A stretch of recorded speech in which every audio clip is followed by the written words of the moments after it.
out there. I don't need to stand behind the podium. I don't mind getting a little sun, because I guess I got to prove to Joe Biden that I'm really black, so let's work on my tan.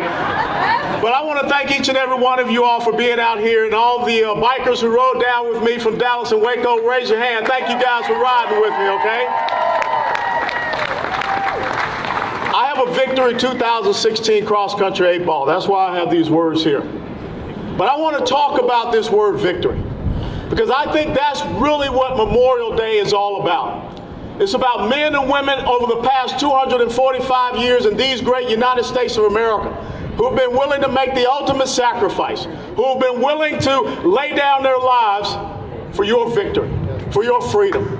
And when I think about victory, it starts with, in Romans chapter 8, if you understand and believe in the Judeo-Christian faith heritage, you know that if you are a Christian, you're more than a conqueror. And you're more than a conqueror because someone laid down their life so that you can have victory, spiritual victory.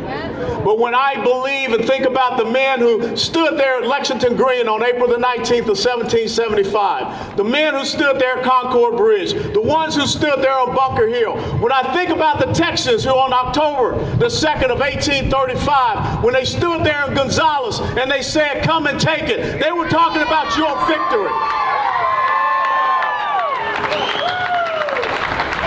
Just down the road, not too far from here, a 26-year-old led a stand for 13 days, from the 23rd of February to the 6th of March.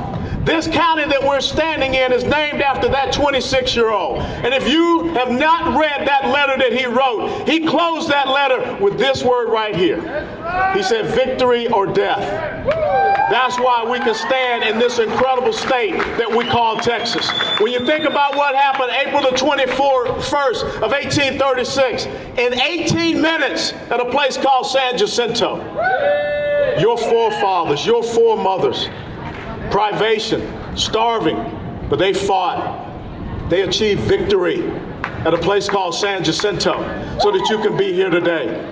But ladies and gentlemen, all of this sacrifice, all of this service, all of this commitment to victory, let me tell you something, victory ain't nobody telling you got to wear a mask.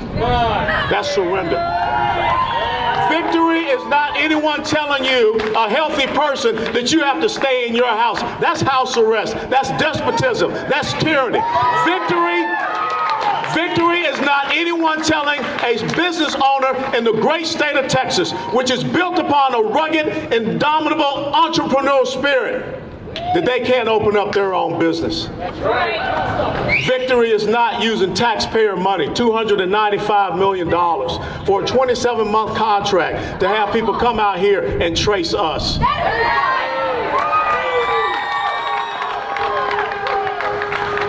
You're here because you have this right.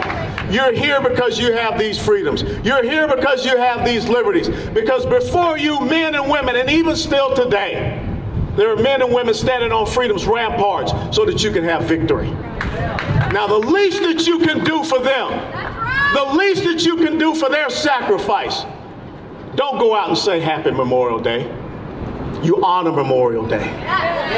You honor Memorial Day by remembering my brothers and sisters who laid down their lives for each and every one of you. They didn't know you, but they took an oath that you took earlier today. They didn't know you, but they said, "Here am I, send me." They didn't know you, but they knew that years, generations later, that you would be right here on this day because of the liberties and freedoms that they fought, that they gave their lives for each and every one of you. The whole purpose of us being here today is whether or not those little young boys, those little young girls back there will be able to stand up here and remember this word. Victory. Victory. That's all America's about.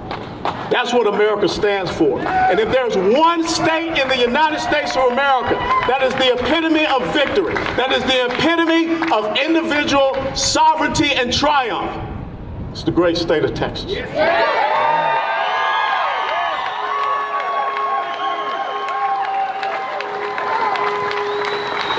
All we are doing by surrender and subjugating ourselves, we're emboldening the progressive socialist left.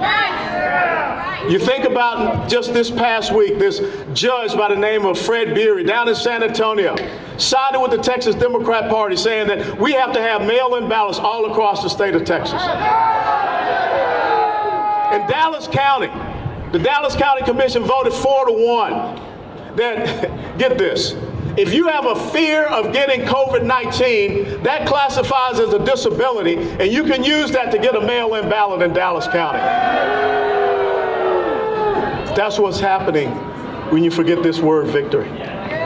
When you forget what it means for you to come outside of your house, outside of your comfort zone. If there's one place where this entire field, this entire street should be packed with patriots, it's in the state of Texas. I don't care if it's raining, I don't care if it's cold, I don't care if it's snowing, because the men and women who laid down their lives for you to be here, for you to have victory, they went out in the cold. They went out in the rain. They went out in the snow. Do you have such little regard to honor that sacrifice that you think Memorial Day is just about opening swimming pools? It's just about the sales at the furniture store? It's just about having a barbecue? Somewhere all across the United States of America, there's someone that is remembering their loved one. They won't be at their table. They won't be there with them. All across the United States of America, someone is going to take an American flag and go and put it at the final resting spot of an American hero. I know because my dad and my mom are buried in Marietta National Cemetery, and every Memorial Day, people take a picture of where they put a flag at their final resting spot. And that is why I am committed to one thing: victory. As William Barrett Travis said, is victory or death? As Patrick Henry said, give me liberty or give me death. When you leave out of here today, you have to go out with that same exact commitment. It is not about Republican, it is not about Democrat, it is all about the fundamental principles and values upon which this great nation and this great state were built upon. Either you believe in it, either you're willing to fight for it, or let me tell you something, stay in your house with the mask, and the real Texans will come out and do the fight for you.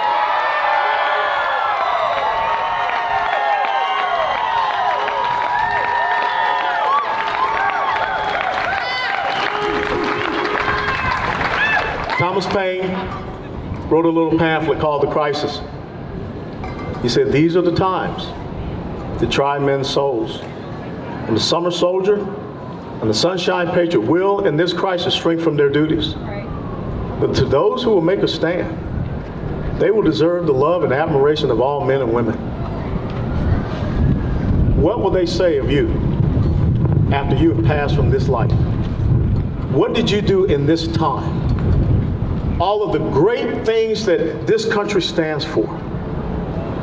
Did you make the sacrifice to pass it on in that bloodline and in your lineage to your children and grandchildren? Or did you give up and you didn't realize what victory was? Did you give up and not realize that you're more than a conqueror? Did you give up and not realize that there's something greater in life than just a car that you have or a motorcycle, whatever? The most important thing, as Benjamin Franklin said, is essential liberty. That's right. And those who will surrender essential liberty for temporary safety deserve neither liberty nor safety. Nobody in this building, no governor, no president, no one has a right to tell you, a sovereign American citizen, a sovereign Texan, that you're not essential.